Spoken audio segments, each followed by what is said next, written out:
Okay, how to use Pick Collage. So this is what it looks like when it comes up. Okay, so the first thing you're going to do is you're going to pick your template. So you just touch it, and then this is what you're going to get. So down here in the left hand side, you're going to touch that, and you're going to choose which template you want. This is going to be like a regular 8 by 10 or 8.5 by 11. Sorry, let me get this steady. 8.5 by 11. If you wanted to do kind of like a postcard size, like a square, you could do that. But you're probably going to want to use this so you can get more information on there. So then once you select what you want, you hit the arrow. See the arrow right there? You can hit that arrow. Okay.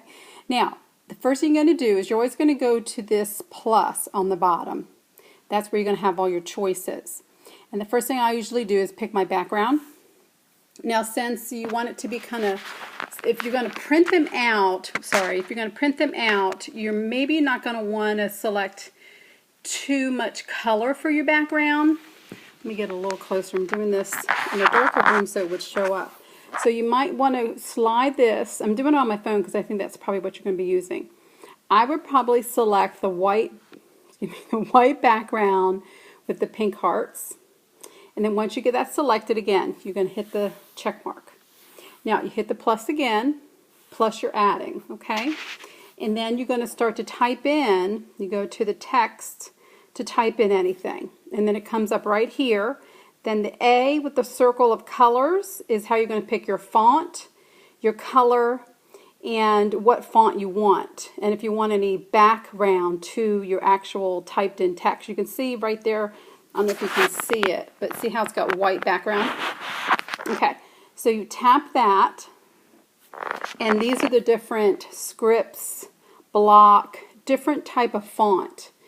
And if once you put it in there, if you can go ahead and type in anything that you want, and then you can change the font, it'll change it all at one time. So that's what I usually do. I'll just pick anything, and then I change the font. So I'm going to just type in, I'm going to use Impact. I use that a lot.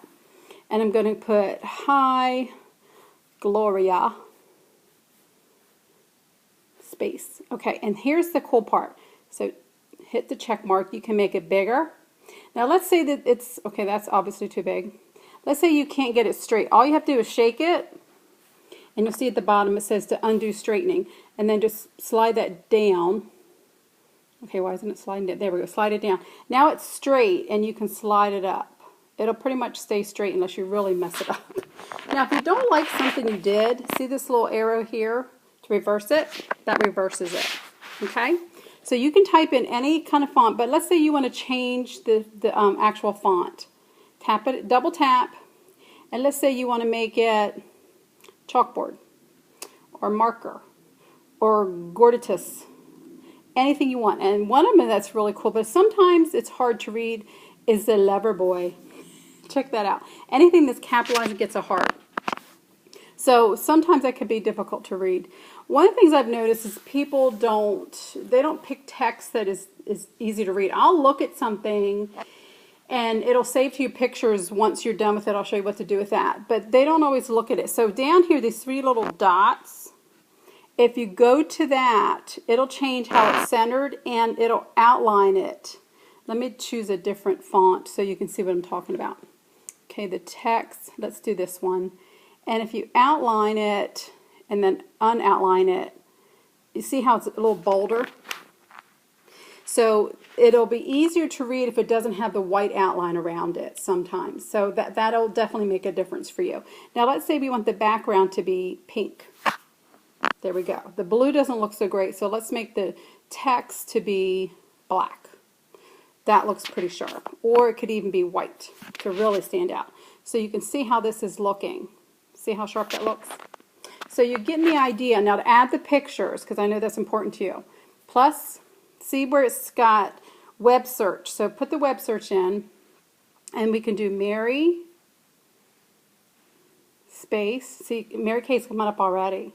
So you can just hit Mary Kay and see what you get. There's tons of product. I've actually put a Mary Kay miracle set, and that comes up. Mary Kay firming eye cream, that'll come up. You can actually put that in there. There's the lipstick. You could do a lipstick. Now, here's one thing you can do on the picture. This, I'm really teaching you a lot. double tap it, and you're going to get choices here. You can crop it in tighter, slide the bottom here, and you can make it really tight so it doesn't take up too much space. So hit apply, then scroll again and you'll get enhance, and you can make it a high definition picture, and then apply, and then done. Then your picture's in there. You can make it bigger, smaller, slant it, whatever you want to do. Add more pictures, add more text, change the background. Once you're done, let's say you're done, tap anywhere on the picture and that'll go away. But over here, let's say you're finished, obviously you're going to add more, but let's say you're finished. You hit this little, you've seen this on your phone a million times, but you hit that. Don't worry about any of this unless you want to send it to somebody, but you want to save it as a picture. It already says saved to your library. And then you can just go back, and if you want to make more of them, you can. But there's always going to be advertising because this is a free app. Just go out of that. Go to your pictures. Let me pick up so I can actually work this. Hold on a second. We go to my pictures. It's going to be my last picture, and there it is under my pictures. And then I can text it to myself and then forward that to people. I can send it to email, whatever you want to do here. And then I can drop it to myself to my iPad. So that's how you work with Pic Collage. I hope this helps you. Let me know if you have any questions.